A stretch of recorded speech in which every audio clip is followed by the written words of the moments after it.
We're on. Hi, everybody. Thank you so much for joining me today for the Spring 2026 Release Highlights webinar.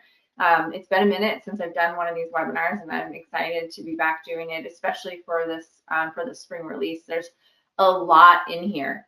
So a couple housekeeping items before we get started. First of all, there will be a survey at the end. Please take that survey. It's just a quick 4 questions, and it really helps us to make sure that we're providing you with content that is valuable in a format that is valuable. So please take a minute to do that at the end. Otherwise, what we'll be doing today is looking at a highlight of what's in our spring release, which is currently in deployment. So that means it is available to be deployed to your environment. And we'll walk through it, and we'll go ahead and get started. So let me advance my slide here. There we go. So I had actually planned on this being a team presentation today, but the rest of the product and initiative managers who contributed to this to this spring release plan are actually out in the field, spending time with our customers, which is how we basically make sure that we're staying abreast of industry needs and customer needs and solving customer problems. So I figured what better excuse for them to not be here for the webinar than the fact that they are out in the field meeting with our customers this week and just continuing to try and understand problems so that we can develop solutions. So I'm Allison. I'll be your MC today. I have been with IDS for about 4 years. I was working as a sales engineer and solutions engineer for many years, and then last fall stepped into the VP of Innovation and Education role. So I'm excited. This is the first release that has been since I took this role. So hoping that you guys see a lot of value in it. Before we jump into the release highlights, just a couple logistical items. So we do 2 major releases per year in the spring and fall. You can, if you are a hosted customer or cloud customer, you actually don't need to request a release. You will be automatically updated. However, you can request a different date to that release. So just keep that in mind. But otherwise, you'll receive a notification letting you know when you are scheduled for release. If you are on-prem, if you have an on-prem server, then you will need to request a release. And the way you do that is through the G2 homepage. Select that request a release and fill out the form. You should be on, when you're on the spring release, how you'll know you're on the spring release is you should be on version 26. What did I say? 26.4 for Astro G2 and 26.6 for mobile. Now, as we do small patches, you'll see the end numbers will change, but you just want to make sure you're on that 26.4. That's the key spring release version. And you can access that through G2 About, and then also on your login screen for Service Mobile. Ton just put a note in the chat, but just for everyone, so everyone who isn't looking at that can hear. Unfortunately, the chat isn't available for attendees to use, but you can go ahead and drop things into the questions box. So if anybody wants to test it out, it doesn't have to be a question. If anybody just wants to put something in the questions box so I can confirm that I can see it, that would be super helpful. Even just a quick hello. Yay, thank you. Thank you, Matt, Cody, Sarah, Pat, Rose, thank you so much. Okay, so good news. I can see what's happening in the questions box. As it relates to questions, I encourage you to ask questions throughout the webinar or at the end. However, I don't expect I will have time to get to all of them. I have a lot of content to cover.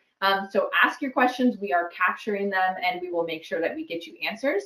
It just may not be during the webinar. But bring on the questions. Okay, so release notes. Let's talk a little bit about release notes. So we've made a change to the release notes recently. You can still access them through the customer portal, but they're now being hosted on a new site called Gitbook. We've been really trying to make improvements to the release notes to make them just more accessible, more readable, and so that they speak to the value to you, the dealer, versus being overly technical. And so I've pulled up, I'm not going to actually walk through the release notes, but if you go to the customer portal and the instructions are in the slide deck, and you click on release notes, it's going to take you here to this page. And so I can see all of my spring release items, and then I can click through and see my G2 features. There's also on the right-hand side, I can go into specific items. So I should be able to quickly navigate what I'm looking for here for my release notes. And then we have prior release notes, some recent prior release notes in here as well. And then we've also added a section for user guides for some of our key features. So we'll be talking about the AppOne integration later. You can find a lot more detail about that here in the user guides section. Whereas the release notes are just going to be your high level, here's what it does. User guides are going to go in depth as far as how do I enable it, how do I configure it, and that kind of stuff. So more to come on the release notes, but you're still going to access them through the customer portal. And then if for some reason, you can't access them, you can always reach out to your account rep or support, and we can help make sure that you get a link to those release notes. Now, they are the link to the release notes. I'll actually drop it in the chat, but just keep in mind that it is not a public link. So it will force you to authenticate through the customer portal. So it may redirect you, and that is expected. So in the chat, there's a link to the release notes. All right. So I like to think of things kind of high level and then drill down into the detail. So if I look at the spring release, which is really a culmination of effort from Q4 and Q1, so that's when the development was happening. So the planning was happening in Q2 and Q3 of last year. The development was happening in Q4 and Q1 of this year, and all culminating in the spring release. High-level themes, we are trying to reduce the manual effort required on the part of users, system administrators, everyone really. Reduce the need to submit tickets to support for things that you want and should be able to do yourself. We want more mobile functionality, so getting people away from their desktop, giving the ability to work from the check-in bay, for example, or for our marine dealers from the docks. And then improving our integrations as well. So we're always seeking out new integration opportunities, but we also want to strengthen our existing integrations and partnerships to make sure we're getting the most value out of them as well, which really goes back to reducing manual effort. Getting as much data as possible without having to manually key it in, and reducing that duplication of effort. What that looks like from an enhancement standpoint in our release. So this is a listing of all the things we're going to cover today. I'm not going to read through this list because we're actually going to talk through every item on this list. But you can see that we've got something for everyone. So every department, from admin all the way through part sales, service, F&I, there's something in here for to, again, try and make dealers' lives better, make it so that you can get the most use out of the system. We're going to start with reporting and analytics. And on the reporting and analytics front, we've got a new enhancement to our Leadership Insights product. So for those of you who aren't familiar with Leadership Insights, it is our reporting and analytics tool that is built in Power BI, highly popular amongst our dealers. And Don Miller is the initiative manager behind that. Many of you are familiar with Don. He created all of our RECT reporting, and he was really the mastermind behind Leadership Insights. So he's been busy thinking of ways to add even more value to the data. And one of those things is adding comparative data so that dealers can compare themselves to the industry, not just nationwide, but also regionally. So what that looks like, I've got a couple screenshots. And one thing I won't have time to do today is go through like a live demo of these features. So I'll be leveraging screenshots to kind of give you an idea of what the thing is. And then again, you can always reach out for more information if there's something that you want to see more of. So if I go back to this slide, here we go. So this is a screenshot of the sample industry insights. We've got one on the, this is on the sales and F&I side.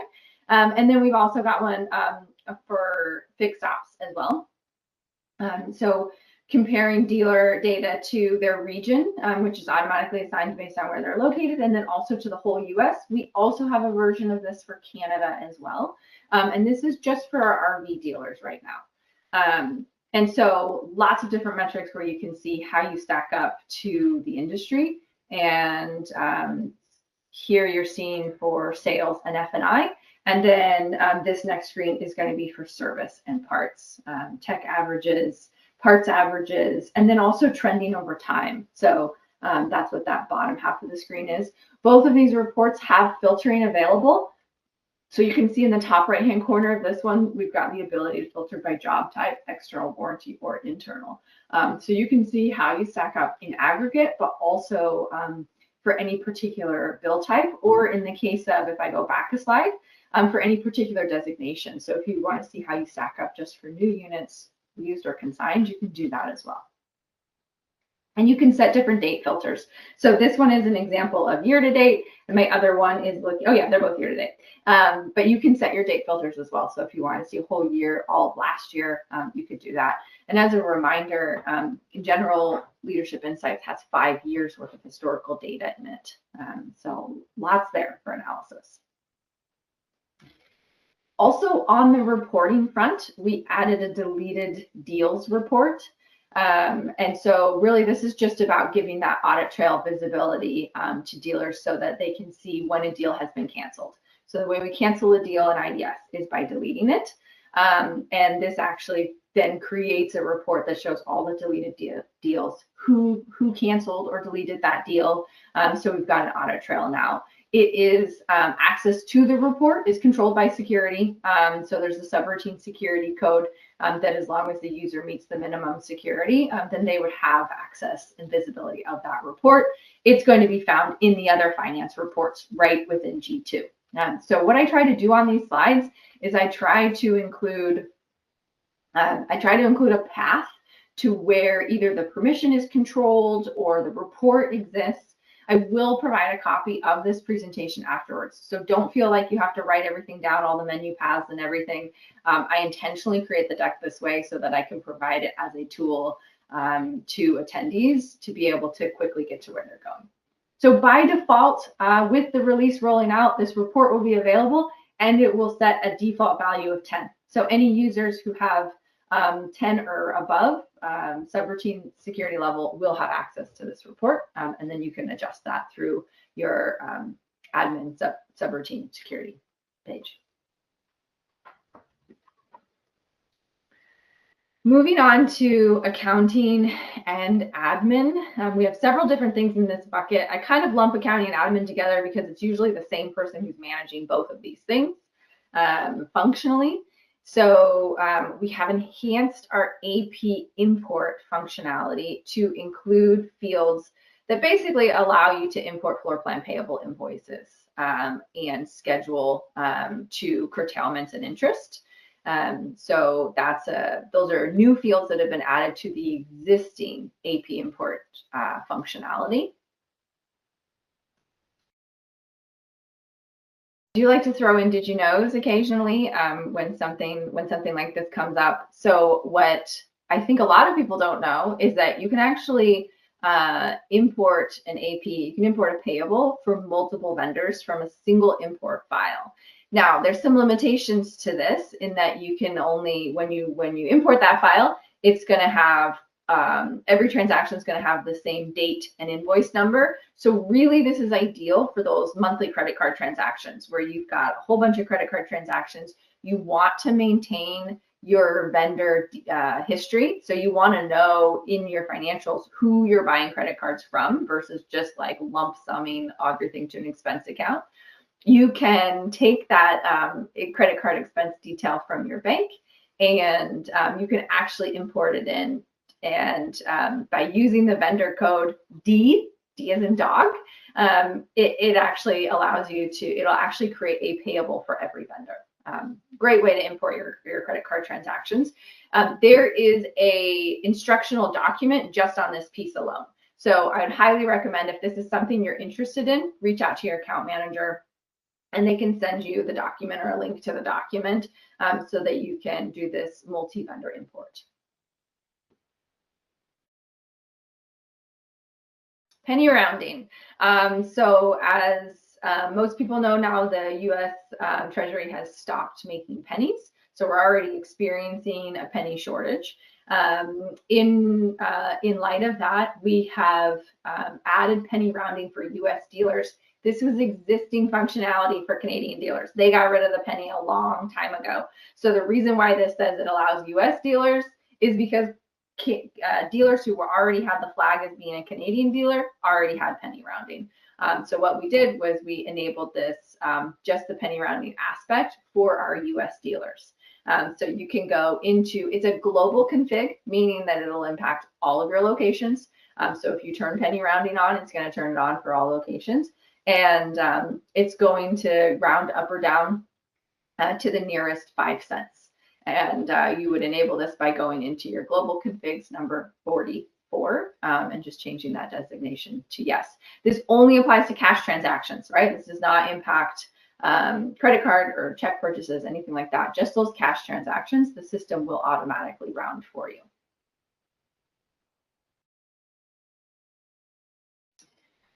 eSign auto provisioning. So we've got a couple different auto provisioning items in here. This is the first of them, and we've had some in prior releases as well. This really goes back to reducing the manual effort. It's also a control piece too, where because we have these integrated solutions like eSign, we want to make sure that when we disable a user, they get disabled everywhere, right? Whether if they are no longer employed, for example, or their role has changed. So we've added eSign auto provisioning, and it basically ties the provisioning of an eSign license to the user's role. We actually created our recommended best practice. So if we use a service advisor, for example, is rather than going into the service advisor role and adding eSign, which you can do that, we actually recommend creating a new role that is an eSign user, and then adding that additional role to the users or user groups that you want to have access to. What that does is it allows you to have a single service advisor role, but maybe one service advisor is allowed to use eSign and the other isn't. It might not be a great example because maybe you want all of your users, your service advisors, to use eSign, but you can be as granular or broad as you want based on how you define your roles. So just think about that. You don't have to update the existing role. You could just create an eSign user role and then add that to the existing user group. The eSign, so this is going to impact, for those of you who don't know, eSign has been in the product for quite some time. It's very similar to a DocuSign, except for it is integrated within our product, and it allows us to send work orders, work order estimates, sales and F&I quotes, storage and rental agreements right from within G2, and then we can also send work orders through the Service mobile app as well. In addition to all of those integrated solutions, there's also an eSign portal, an online portal that allows users with the appropriate access to be able to send non-integrated forms. So this can be for things like, additional, maybe you have like additional terms and conditions that you want to send to your storage customers. You can do that through the eSign online portal. And it'll still store everything in that portal. It'll still be secure. It'll still leverage the same email notifications. It just won't sync back into G2. So it really is a full solution, both for the integrated functionality and also anything else you might need to use it for in a way that you would use any sort of e-signature product. We've added a couple quick links, trying to just make things easier for users, right? When we introduce a new online portal, it means we introduce a new login. So we've added the IDS Pay portal quick link as well as the eSign portal quick link. Now, these are not single sign-on. It won't just automatically log them into those portals. They will still need portal access, right? We still want to make sure that we keep the controls in place. But it just gives them that quick link, so they're no longer having to manage all their different bookmarks. They can write from in G2, go where they need to go. We'll be adding more of these quick links as well in the fall release. I've already got some on the docket, but just little things to make it so that users can just get to what they're trying to do more quickly.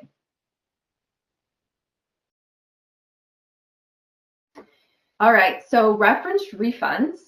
This one is included in accounting because it kind of impacts all payment transactions for either of our integrated payment solutions. So whether you're using IDS Pay or Emerge Pay, you now have the ability to refund back to the original card that was used for a purchase.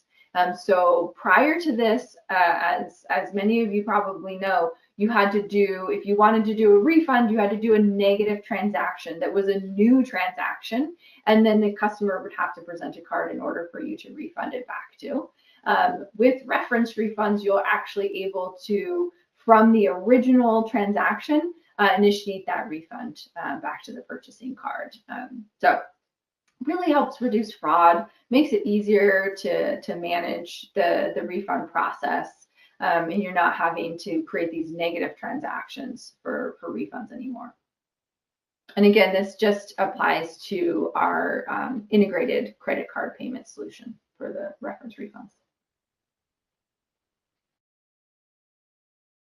So speaking of integrated payments, we in 2025 launched IDS Pay, which is our own in-house integrated payment solution.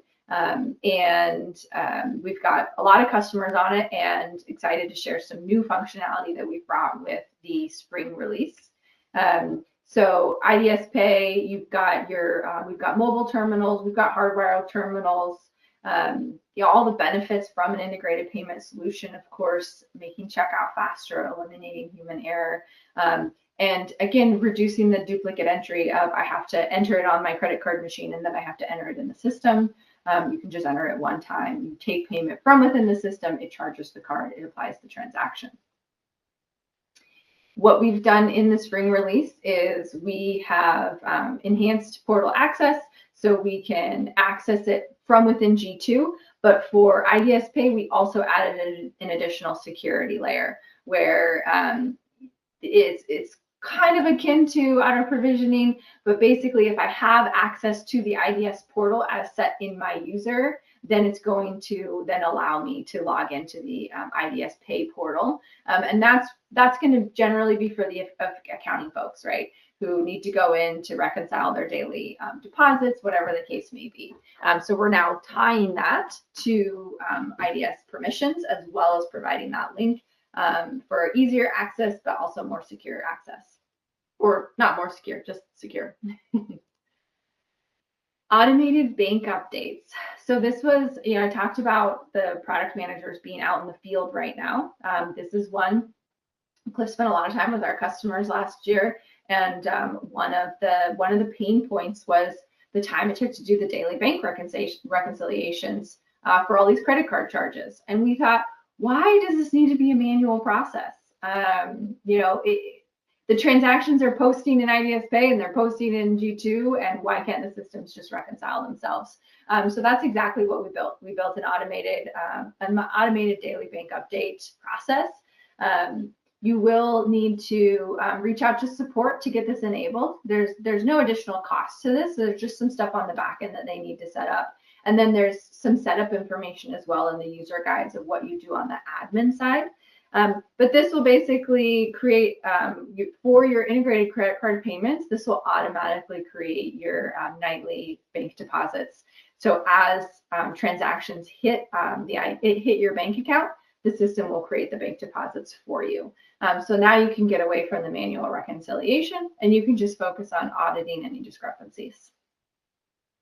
It also automatically handles any credit card processing fees. So you no longer have to go look up what the fees are and find them.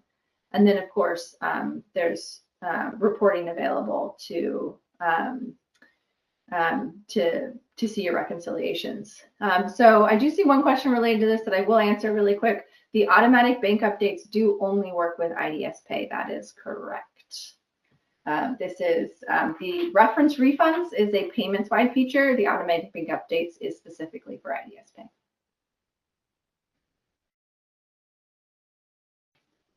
Vaulted credit card payment. So this was an existing feature that we added to IDS Pay. So we had this for existing integrated payments merchant providers, and now we have it for IDS Pay as well. So vaulted credit card payment, basically, it just allows you to bulk charge customers' credit cards. So if they have a saved credit card on file and they have an AR balance on file, through the vaulted credit card payments, you can actually review all of your outstanding invoices for customers with cards on file, and then you can bulk charge those customers. So a good example of this is generally we see for storage, rentals and storage, especially storage, where we charge their card monthly for storage. Then you can go in and you can actually select all of your monthly storage customers and charge all of their cards with one click instead of having to go through and take payment from each individual one. And of course, with vaulted cards, we're not storing customers' credit card information in IDS; it's masked, and so we have the information, but it's tokenized and masked, so that you're not having to worry about your dealership having access to customers' PPI. Okay, moving on to sales, inventory, and F&I. This one is really excited. So Jeannie, she was the lead on this one from a product management standpoint. And what we did was we took our existing AppOne integration, which had some bidirectional functionality, and we made it a true bidirectional integration. And what that means is that we're not just pushing loan data from an F&I quote to AppOne, but that we also can then retrieve any changes that are made within AppOne. We can retrieve those changes back into G2. AppOne is a US company, so this is only available to our US dealers. Sorry to my Canadian friends. And so we now have a true bidirectional integration. There's a retrieval wizard that basically shows and compares, and it shows you any differences between what's in the loan application in AppOne and what's on your F&I quote in G2. So you can really easily see where there's any differences, and then make decisions around, which numbers you want to keep. In addition to enhancing the bidirectional feed, we also added a import loan tool. Now, some of our customers have told us, some of our dealers have told us that as many as 30% of their customers actually start the buying process online, and they submit a loan application online before they ever step foot in the dealership.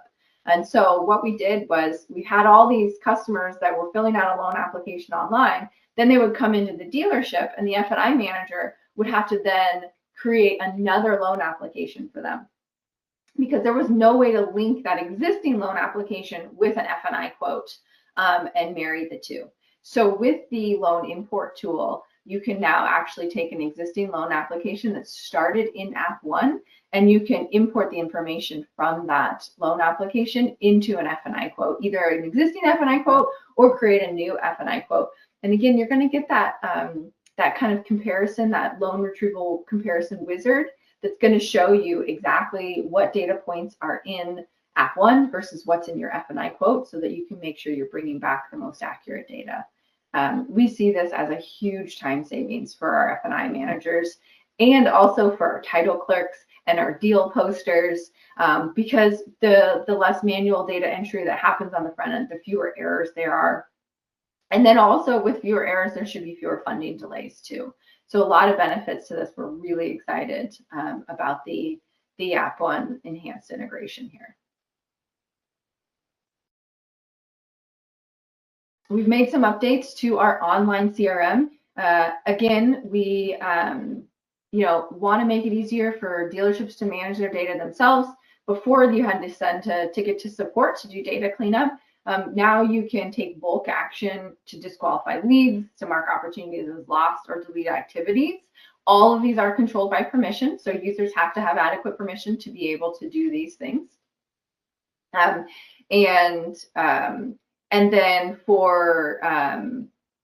then there's also notifications as well. So, where if a salesperson has the ability to bulk mark opportunities as lost, for example, the sales manager will get a notification of that action. I do have one question from the AppOne bidirectional that I want to address, just going back really quick. I meant to mention this, so thank you, Sarah, for asking the question. You will need to reach out to your account manager for this. So all of the functionality that I'm showing in all of these updates are all a part of our regular update and are provided at no additional cost, except for the AppOne Enhanced Bidirectional. We have some additional costs associated with this. So reach out to your account manager and they can provide pricing on this and steps for getting it enabled. If you're already an AppOne user, you already have your mapping done, so the setup is actually pretty simple. But yes, you will need to reach out to your account manager if you're interested in the AppOne, either basic or enhanced integration.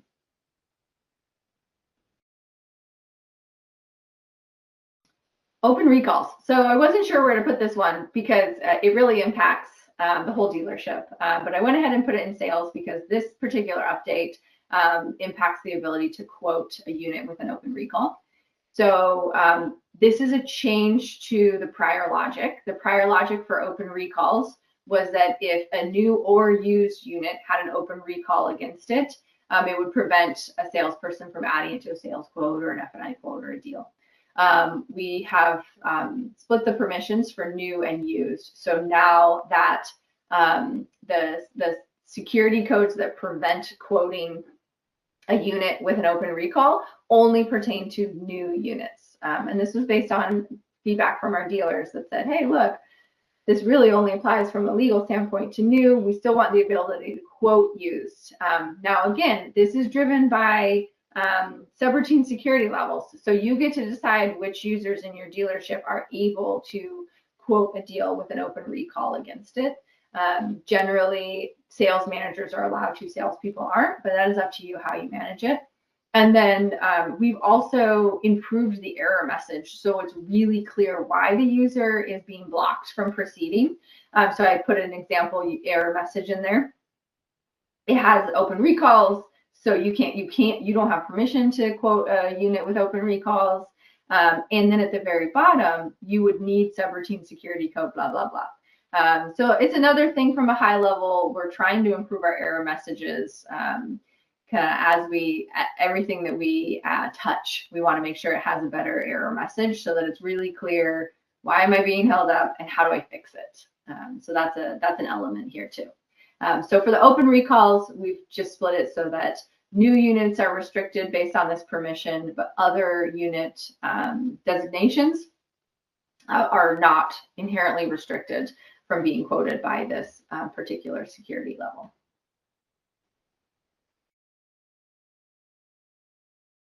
All right, moving on to service and parts. Work order job transfers. Okay, so we did some work on work order job transfers to try and prevent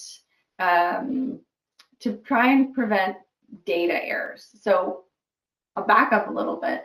What was happening was if a work order job transfer is initiated and then aborted, the system actually starts doing all the background processes because there's parts, there's labor, right? There's all these different elements. And then when it gets aborted, it hasn't transferred the job, but it's already written some of the data, right? So it's causing these data discrepancies. So the team looked at it and said, okay, how do we solve this issue?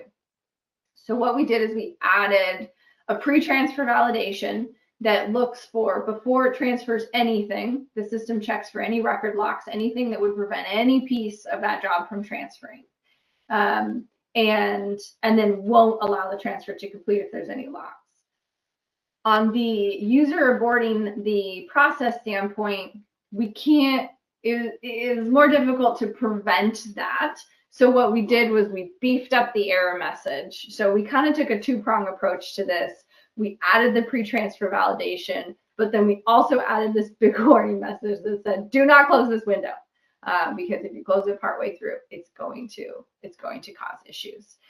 So combined, we think that's really going to reduce the headache that are caused by these incomplete job transfers.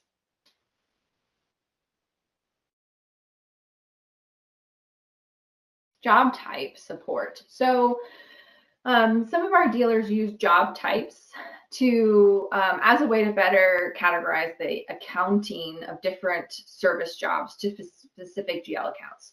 So there's two ways to establish on a work order what GL accounts things post to. One is through work order categories. So we see that commonly used for body shop, for example, where we want the labor and the associated revenue. We want it to go to a different GL account so we can report on it financially. You can also at the job line level specify different accounting handling by using job types. This particular enhancement, so job types already existed, but they didn't exist on the sublet and extra section. And they didn't automatically update. So if you set a job type at the beginning of the work order process, then you'd have to manually update it with every tab that you went to. So this is one of those, let's streamline it, improve the user experience. A service advisor is going to specify the job type, one type, and then it's going to update all the related items all the way through to sublet and extra, so that it's consistent without the user having to remember that they have to update that job type on every tab.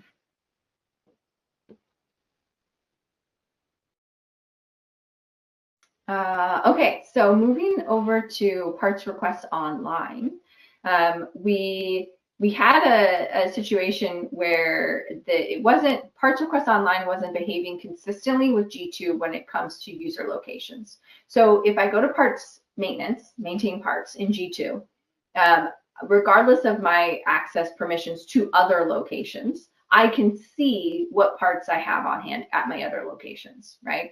So I don't have to have access to other locations in order to be able to see that I have parts at those other locations.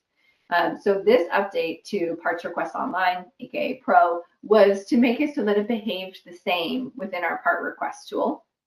So now, even if I, as a user, only have access to one location, I will still be able to see that the parts exist at any other location, so that I can then, perform the necessary transfer approval process or TAP process within G2 if I want to use parts from another location versus ordering them new when I might have them on hand somewhere else.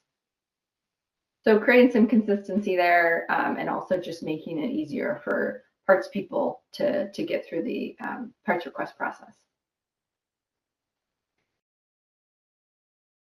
Also in Parts Request Online, we updated the browser notifications and made them so that dealerships could manage them themselves. So the top 3 items on this list, task, email notification, and text customer, are existing activity options that were already there. And we added that 4th, browser notifications. So for those of you using Parts Request Online, you might not even know that you had browser notifications because they were being configured on the back end. So what we did was we pulled those to the front end of the system so that whoever's managing your follow-up schedules can now also manage browser notifications, also known as pop-up notifications. So these functionally are, if you're using Chrome, for example, and you create a follow-up schedule that you want, a user to be notified when a new part request comes in. Maybe email isn't ideal because I already get a lot of emails, right? But I would love a pop-up notification in real time telling me that there's a new part request. Dealers can now configure that themselves here using setting up browser notifications. So the notification functionally works the same way as other follow-up schedules. It just allows you to specify that it is a browser pop-up. So similar to when you get an email and you get that little pop-up window in the corner, you can enable that for browsers as well, for web browsers.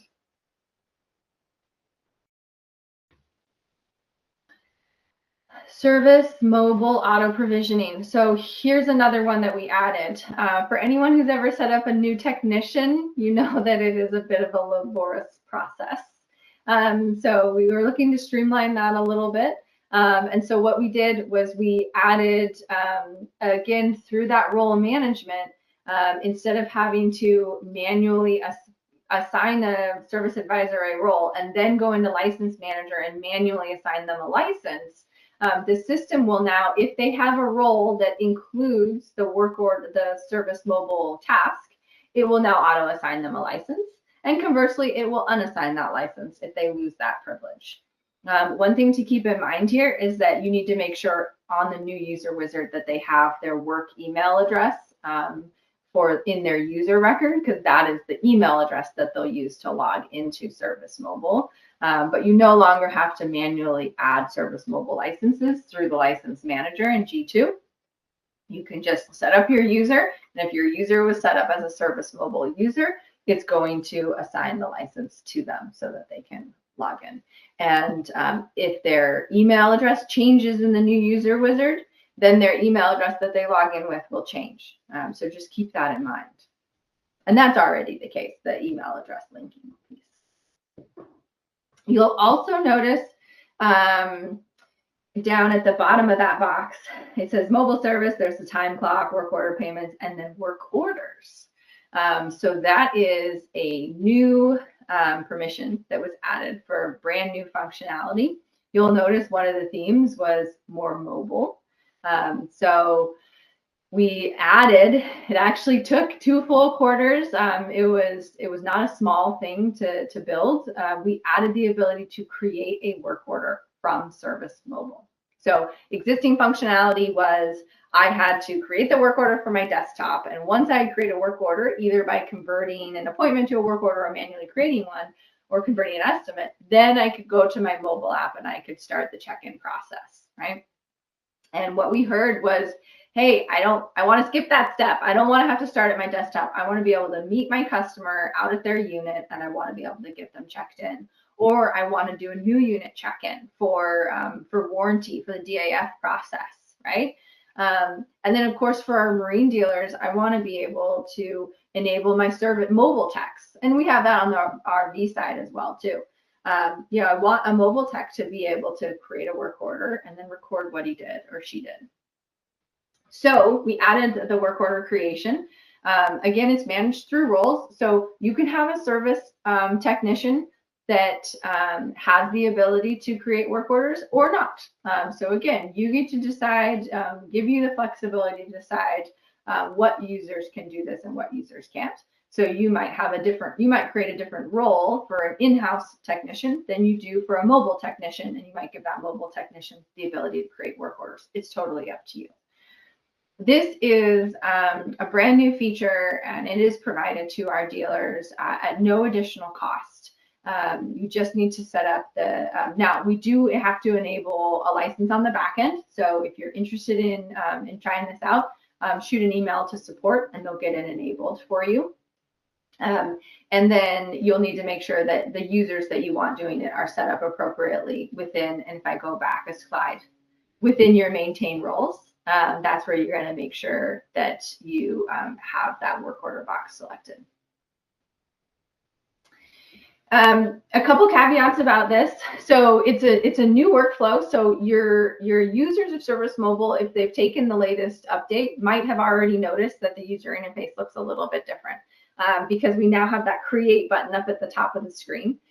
So the existing work order view is unchanged. You can see this is accessed through the main screen. You go to work orders, but instead of it just showing all of your work orders, it now has some different icons at the top, including the create button. And then you'll notice here on the screen that it also has a section for drafts. So I can create a work order and then I can save that in progress work order into my drafts, and then I can come back and revisit it. For this first iteration of the create work order, I would say this is kind of a phase 1, but we wanted to deliver this to the market. You can search customers by name, by email address, by phone number, just a single search box. You can search stock units as well as customer units. And oh, that's funny. It's add custom and canned jobs. I just spotted the typo. Custom and canned jobs. And you can even, it sorts things by canned job categories. So in the fall release, we added canned job categories. If you're leveraging those categories, you could now create a category, for example, for PDI, and then select that category, and it would add all the associated job lines for that particular category of canned jobs. So it can really speed up the data entry. I was playing around with this, and I could definitely create a work order faster on mobile than I could in G2. So that was kind of exciting. It helps us with the mobile, and it helps us be able to do our job faster. So you will notice on the right-hand side of the screen, that screenshot there, that's kind of the walkthrough of how a work order gets created. So once I go into create work order, it's going to make me add work order details, then it's going to make me add customer information, service, stock unit information, and then the associated jobs. Within the jobs are the associated labor lines. The green checkbox means I've completed that section, so I'm good to go. The red X means I have not yet fully completed that section. So it's really clear to the user as I click through what the status is of this. And then when I get done, I can either, if I've got all green checkboxes, I can submit this work order. When I hit submit, that is when it'll actually send the data to G2 and create the work order. So once I'm done with all the data entry, then I create my work order. It will pop up with my work order number, and then that work order will show up in my list of work orders. That's right on the left-hand side of the screen. So it'll stay in my drafts until I submit it, and then it'll show up in my work orders. And then I have the same sort and filter capability as I've always had. So a couple things here in this first iteration of the create work order. We have the ability to search customers and units. We do not yet have the ability to create new customers or units from within the mobile app. So keep that in mind. And then let's see, what was the other thing? Oh, photos and videos. We do not have the ability to add photos as you're creating the work order. That may be a future enhancement. So just for everyone's kind of understand the inner workings of how I'm approaching this.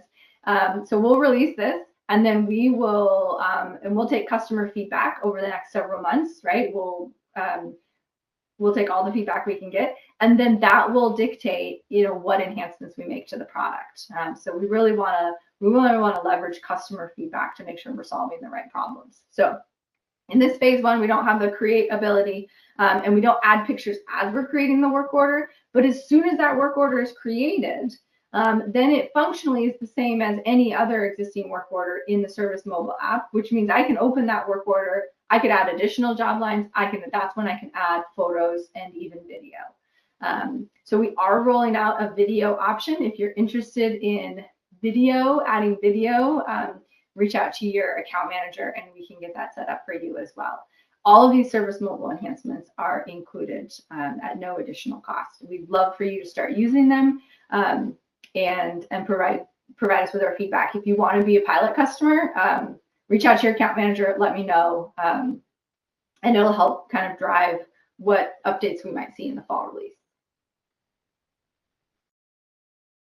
I do see a question asking, how do you convert a service appointment calendar on the mobile app to a work order? So we don't yet have that capability. So this is just creating a new work order from scratch. This isn't pulling the appointment file in to be able to convert. Thank you for the food. Thank you. But great example of customer feedback that we would love to further enhance this. So thanks for the question, Cody. Let's see. So that actually brings us around to the end, where I like to remind everybody, sometimes I have a hard time getting back to my clicker. There we go. If you would like to know more about anything that we talked about today, please check out the release notes. There's a lot of useful information in there, as well as the user guides. If you're interested in enabling some of these new features, if you're interested in learning more about the AppOne bidirectional integration and getting a quote on that, reach out to your account manager, and they'll be happy to help you with that. That is one fine-looking account management team right there. So Kevin and Wiley stand at the ready. Also on this slide is a link to the release notes. So that's a clickable link down at the bottom. I also included it in the chat so that everyone. And I honestly, I would love. I might regret this later, but I'd love your feedback on the release notes too. We really tried to reformat them and make them more ingestible, make them easier to sort through. And so, let us know. Let us know how we did. I want us to continue to get iteratively better, and I'm really excited. We've already started planning. Of course, we started planning the fall release as soon as well, really before we finished the spring release. So keep the ideas coming in. You can also submit ideas through the IDS submit an idea through the customer portal. We do look at those. Okay, we really do. And what we do is we aggregate all those ideas that come in with all of the other discovery that we do through customer on-site visits. We are on the road year-round. Our product managers are, our account managers are, and we're taking all that feedback and we're aggregating it all. So you might not get the one specific thing you ask for. You might, but what it does do is it continues to build our database of what are the types of problems that we need to solve for our customers. So please, please, please submit your ideas through the portal, provide your feedback on these new features, because that's how we get better. And so thank you everybody so much for your time today. And I think that's it. Oh wait, I have one more slide that just says thank you. I usually just leave it on this slide so that you guys can have the contact information for your guys. But that's it, everybody. Thank you so much. Really appreciate the time. Very excited about this. Check out those release notes and let us know if you have any questions. All right. Have a great summer.